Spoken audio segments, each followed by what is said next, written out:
hoje, no nosso quadro Cargo sob Medida, estamos com um profissional de uma área que eu acredito que pode ser bem desconhecida para você. Hoje vamos conversar com Gustavo Fragoso. Tudo bem, Gustavo? Tudo bom, Luciana? Boa tarde, tudo bem? Boa tarde, tudo bem. Você viu que eu já comecei com suspense, né?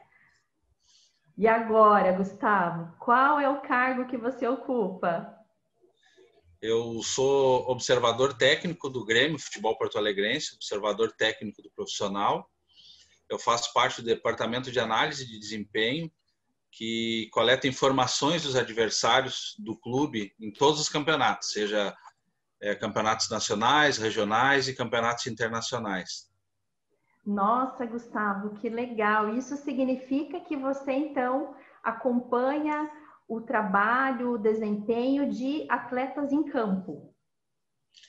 Isso, a gente acompanha até uns anos atrás, para as pessoas entenderem bem, quando uma equipe ia jogar contra outra equipe no futebol, até para o torcedor em geral entender bem,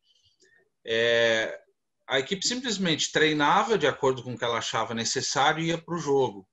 Com a evolução do treinamento esportivo, não basta só o treinamento baseado na sua equipe, tem que entender como é que o adversário joga. Nisso surgiu esse departamento em vários clubes, o Grêmio não é pioneiro, mas é um departamento que existe há muitos anos, em que existem profissionais que fazem a coleta de dados e de informações para a comissão técnica poder tomar decisões em relação ao jogo. Então a gente observa o desempenho individual e coletivo do adversário, bem como a montagem de vídeos, a descrição do elenco adversário. O elenco, quando a gente fala, são todos os jogadores que o clube vai enfrentar da outra equipe. Cada jogo tem uma descrição de 30 a 35 atletas da outra equipe que podem jogar. E, posteriormente, uma discussão com a comissão técnica a respeito de possíveis estratégias ou de possíveis entendimentos sobre a descrição do que a gente passou. Que interessante. Então, o seu dia a dia é composto provavelmente de muitas viagens, porque não é dentro do escritório, você está no campo, olhando, observando, ou no estádio, ou numa arena, é isso?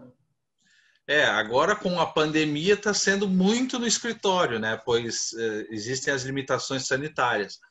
Mas num período em que não existe pandemia, no período pré-pandemia, a minha rotina era essa. A minha rotina a cada semana era no mínimo 2 viagens.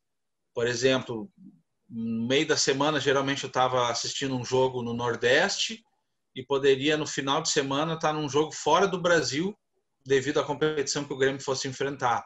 Então, já teve jogo em que eu, na terça-feira, fui para Recife, ver um jogo da quarta-feira, voltei na madrugada de quinta-feira, permaneci no clube até sexta e sábado fui para a Argentina ver um jogo do campeonato argentino, porque o próximo adversário da Copa Libertadores era um time argentino. Retornava no domingo para entregar o relatório segunda e assim seguir a rotina. É uma rotina de conhecer muito hotel, muito caminho até o estádio e pouco a cidade, mas faz parte da rotina de quem é observador. Gustavo, é legal porque você já começou a trazer para nós até mesmo as competências de um profissional que ocupa esse cargo precisa ter. Bom, a primeira delas é não gostar de rotina, porque parece que o que menos você tem é a rotina. Então, essa questão de estar em lugares diferentes, provavelmente enfrentar temperaturas diferentes, arrumar mala, desmanchar mala. E você trouxe também aspectos bem interessantes até em termos técnicos. Você comentou sobre vídeos, sobre observação, então escrita. Essas são competências também que me parecem pertinentes ao seu cargo. Sim, só retrocedendo um pouco, até a rotina de assistir o jogo, ela não é nenhuma rotina, ela é um pouco diferente, porque em cada local existe uma particularidade para poder assistir o jogo. Por exemplo, um jogo no Rio de Janeiro, dependendo do estádio, eu compro o ingresso com antecedência, num local que eu consiga ter liberdade de ficar confortável e assistir de um bom ângulo o jogo. E tem locais que eu consigo ingresso, acabo não comprando ingresso, consigo com outros clubes mesmo. E dependendo, eles colocam a gente muitas vezes num lugar que não é tão bom. Então a gente tem que entender com o dia a dia como se colocar, como por exemplo, quando se coloca para assistir um jogo na torcida adversária, muitas vezes o policiamento no final do jogo pede para essa torcida adversária esperar. Então, se o seu voo é logo depois do jogo, tem que estar atento a isso. Que horas vai terminar o jogo, como é que vai ser para ir para o hotel, como é que vai ser para passar as informações. Tem que ter um autocontrole, um controle emocional. Um controle para entender bem o que vai fazer. E nesses jogos, eu tenho uma rotina assim, vamos dizer, administrativa. Eu que passo a minha programação para um supervisor do clube, ele faz a reserva no hotel, me manda as passagens, eu acabo fazendo check-in e eu levo dinheiro também. No retorno eu entrego as notas do que foi gasto, porque nessas viagens eu gasto com táxi ou Uber, gasto com alimentação, o hotel, o clube já pagou, mas assim, pode existir muitas vezes algum contratempo. Pela proximidade dos jogos, as informações têm que chegar logo para os meus colegas também já irem trabalhando em cima, porque seria diferente, Luciana, eu observar um jogo, recolher as informações e entregar só quando chegasse a Porto Alegre. Eu não posso fazer isso, eu tenho que recolher, chegar no hotel, ver se a internet é boa e já mandar algumas informações por escrito. Então, a rotina do jogo já é complicada. A rotina do dia a dia, ela requer alguns trabalhos no escritório, como a gente disse, de discussões sobre o próximo adversário, quem vai procurar o que em relação ao adversário, porque nós somos em 5 pessoas. E o nosso departamento ainda atende algo que eu não te expliquei antes, que é a análise de mercado. A gente observa jogadores para uma futura contratação. Porque até uns anos atrás, os clubes contratavam um jogador através de uma indicação. Então, se tu fosse uma empresária do futebol, tu indicasse um jogador, o clube analisava se poderia contratar. Agora, o próprio clube produz esse material. Nós temos colegas que passam o dia observando os grandes campeonatos do mundo para montar informações a respeito de alguns jogadores. Para quando os dirigentes quiserem contratar alguém, a gente já tem um nome e com um conceito a respeito desse atleta. Nossa, que mundo de planejamento, hein, Gustavo? Porque é algo assim, você colocando, eu fico imaginando toda a organização necessária, prévia, para que vocês possam efetivamente realizar as atividades, a começar pela viagem, acompanhar a data que vai acontecer o jogo, depois a sua organização, depois essa tratativa junto com a sua equipe. Realmente são competências aí que são necessárias para que vocês possam atingir os resultados.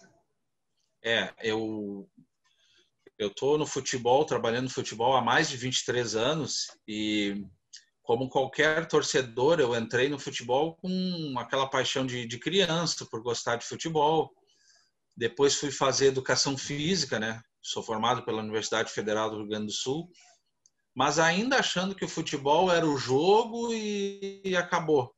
Quando eu entrei, que eu vi que tinha um universo de situações a serem resolvidas, a gente entende que quem sobrevive no futebol é como tu falaste anteriormente, é quem tem planejamento, quem tem organização, quem tem previsão do que pode acontecer.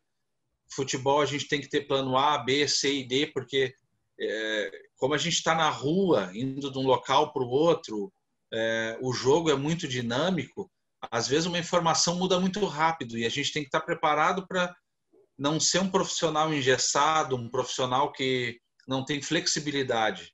A pessoa que vai trabalhar no futebol requer isso, requer muito estudo, requer flexibilidade para entender como é que é o ambiente. O ambiente do futebol ele tem algumas diferenças em relação ao ambiente corporativo. Em geral, ele se parece, mas alguns comportamentos são bem específicos do futebol e que a pessoa acaba adquirindo ao longo de vivê-lo, ao longo dos anos. O que eu quero dizer bem claro é que a pessoa que entra no futebol ela precisa de um tempo para se adaptar, a entender que não é mais uma empresa.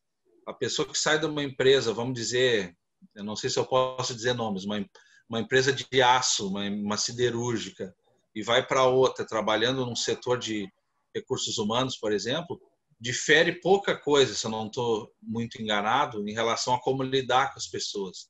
O futebol é meio diferente porque a matéria-prima que se produz são pessoas, são atletas. Então, esse cuidado é muito diferente.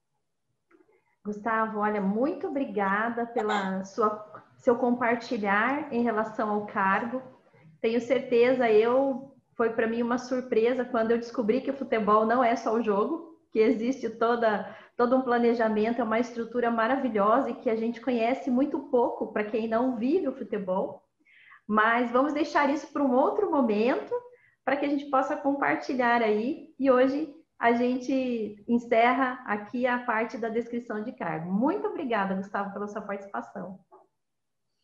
Eu que te agradeço, espero ter contribuído para a discussão. É sempre bom a gente discutir um pouco de um tema que é tão amado pelos brasileiros, por nós, e tão desconhecido ao mesmo tempo, né? Então, eu fico à disposição e eu que te agradeço pela oportunidade. E você que nos acompanha, agradecemos a participação de vocês e queremos saber, deixe nos comentários curiosidades, perguntas, para que a gente possa contribuir com vocês. Temos certeza que, assim como nós colocamos um pouco do futebol, você também vai se surpreender com toda essa beleza, que além de muito profissionalismo, tem muita paixão envolvida. Até o próximo vídeo. Seu Gustavo, que bom! Ô Lu, uma hora posso te contar como é que foi a ida para Belém, porque a minha ida para Belém eu fiz uma coisa inédita na minha carreira.